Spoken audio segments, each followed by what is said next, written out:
morning. So we will be performing the essential newborn care. So the first thing we have to do is to remove our jewelries. That includes our watches, rings, and bracelets. And then after that, we have to put on our mask and close cups. And then proceed with the preparing and gathering of necessary equipments and materials needed.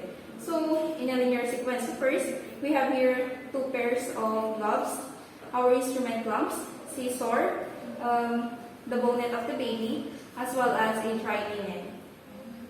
And we also need a syringe. And then in a separate sequence, we have to prepare cotton balls, measuring tape, eye ointment, vitamin K, and vitamin or vaccine for Hep B. Then after that, we have to make the resuscitation area, making sure it is clean. So first we have to put a blanket.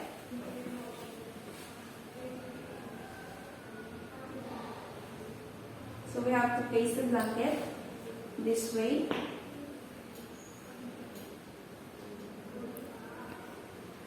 And then the bonnet of the baby, the mittens. So we have to arrange it so that it will be easier later on. And then the clothes of the baby, the diaper, the pants, and then the socks. Then after that, we have to check if all the equipments and materials are functioning. Okay. And then we can now proceed with the proper hand hygiene. And then donning 2 pairs of gloves.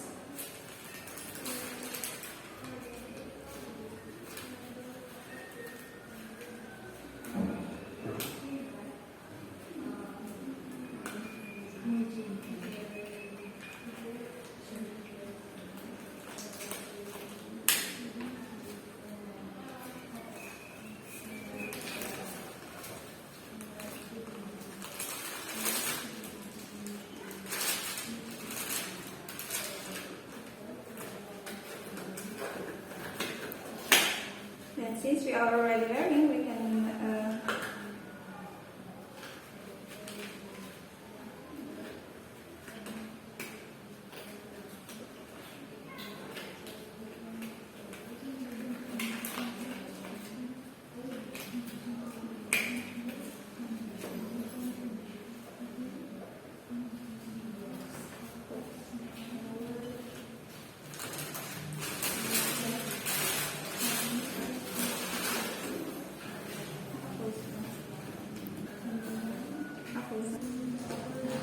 Wait, nasa naman po? Ang copy.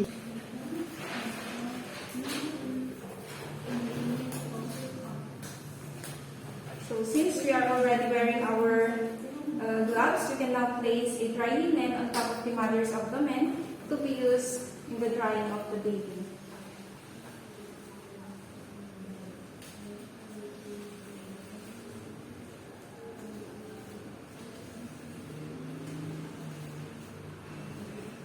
And then proceed with the delivery using the aseptic technique.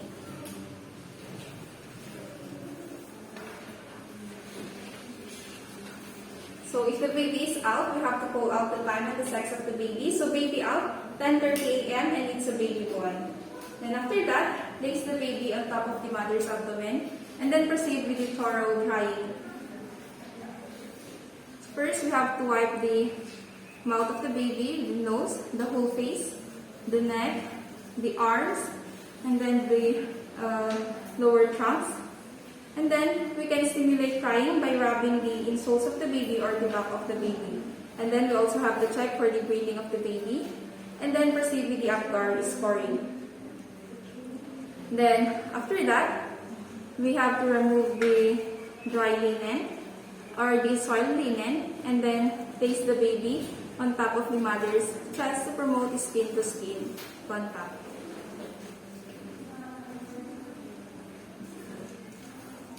So we have to place the baby and then cover the baby with the blanket.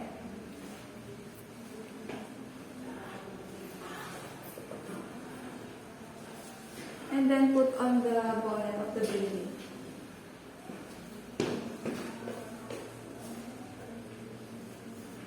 And then we can also evaluate the Apgar scoring and then continue the skin-to-skin contact. And after that, we have to remove one pair of gloves.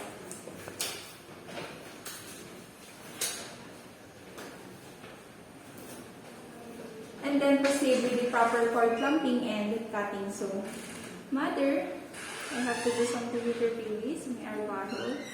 And then place the baby on a... And then, we have to check for the pulsation of the cord. So, if it stops pulsating, then we can now proceed with the cord clamping. So, we have to use the cord clamp and then clamp just above the umbilicus, at least 2 cm away. And then, the instrument clamp at least 5 cm away from the plastic cord clamp.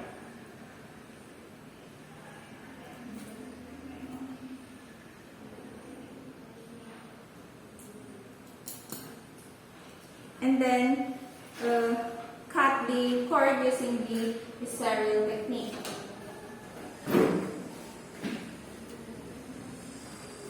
After cutting, we have to check for the umbilical vein. There should be 1. And then for the umbilical arteries, there should be 2. And then check for any signs of bleeding. So, if there is none, then we can proceed with the breastfeeding. So, we have to place the baby once again on top of the mother's chest and then proceed with the breastfeeding. So, we have to teach the mother on the proper positioning and then attachment. Then, after the breastfeeding, we have to place the baby into the resuscitation area for the crates prophylaxis.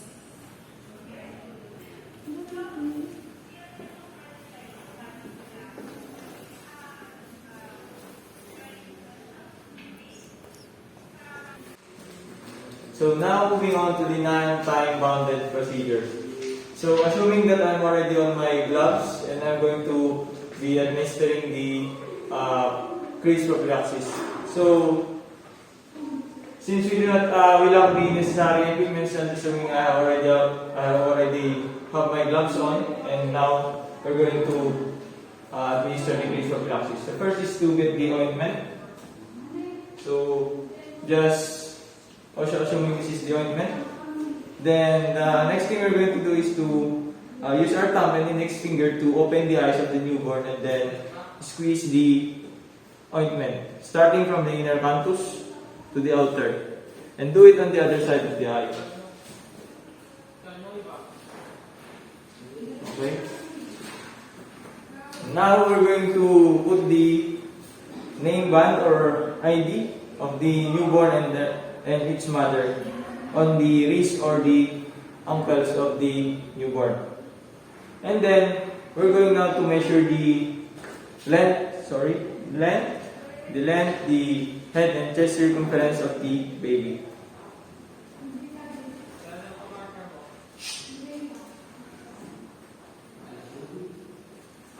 So, starting from the head, we're going to just maybe tilt the baby a little bit so that we can measure the length. So we have to let's remove the bonnet first. And from the top, you hold it. And then moving on to the back. And then you hold it again here.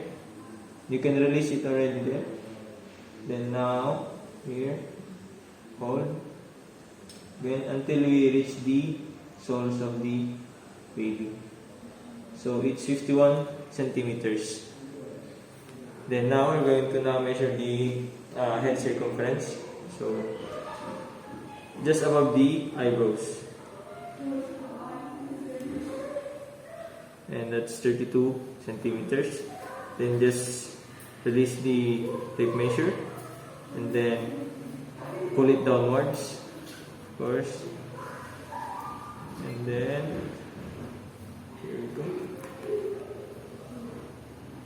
We're now to measure the chest circumference.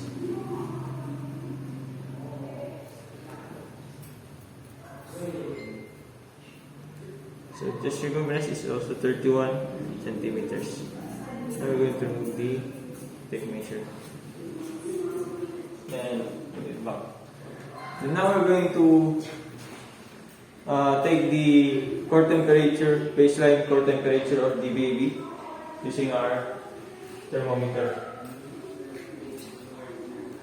But first, we have to take for the anal patency, of course. And then, now that I've checked the anal patency, and now we're going to insert the temperature through rectal. And we have to wait for the temperature to come out. And then, assuming that we already have the temperature and it's normal, we have to return it back. We have to wipe, of course.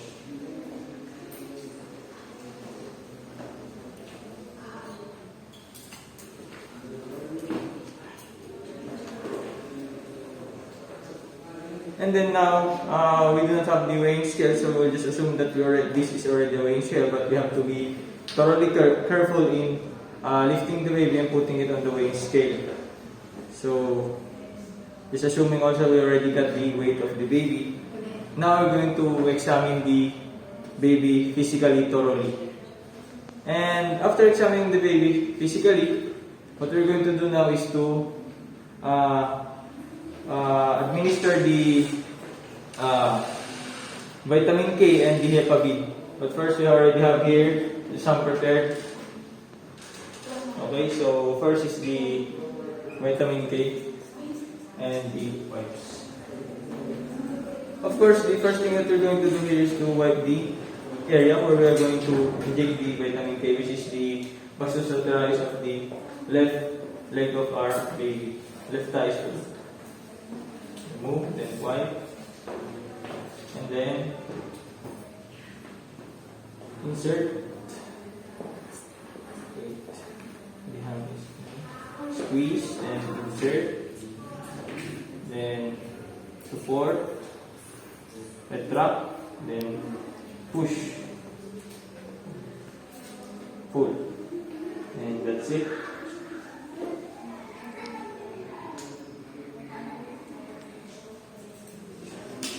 Now we're going to do it again on the other side of the leg, but what we are going to inject now through intramuscular is the Hepa B vaccine. So, of course, the first thing we will do is to remove the cap of the syringe. We wipe the area, which is the right vastus lateralis of the baby, and then you pinch it. Just gently pinch it. Then insert the needle,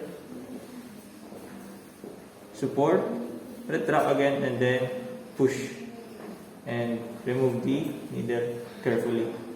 And now we're done with the vitamin K and the Hepa B vaccine. So after administering the vitamin K vaccine vitamin K and the Hepa B vaccine, we're now going to put the clothes on our baby, on our newborn. Sorry, our newborn rather. Then first is to put the bonnet, then the clothes on.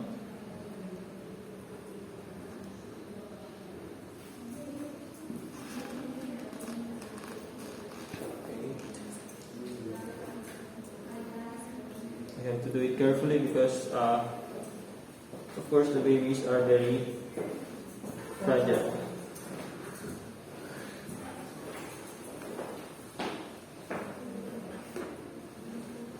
Sorry.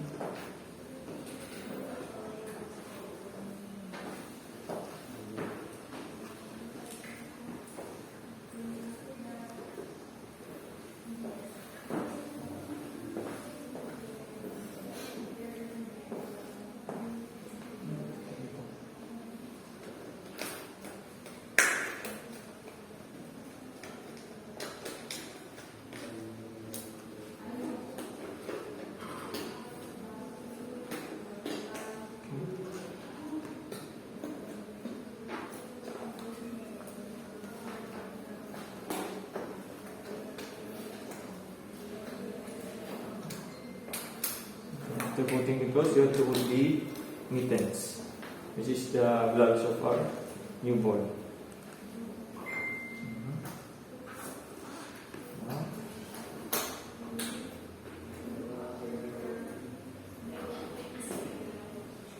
then, now we're going to put the diaper on. So here we go. Going to hold the feet like that. Sure. Then, okay.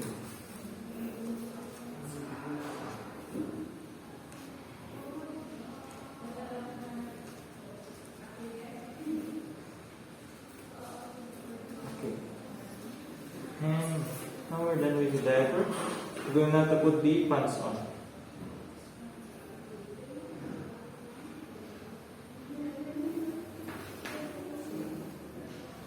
Yep.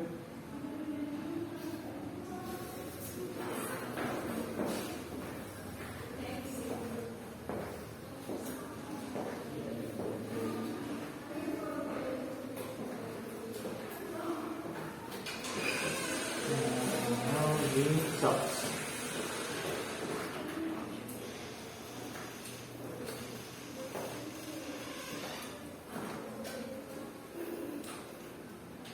And now we're all done with the clothing of our newborn. One, two.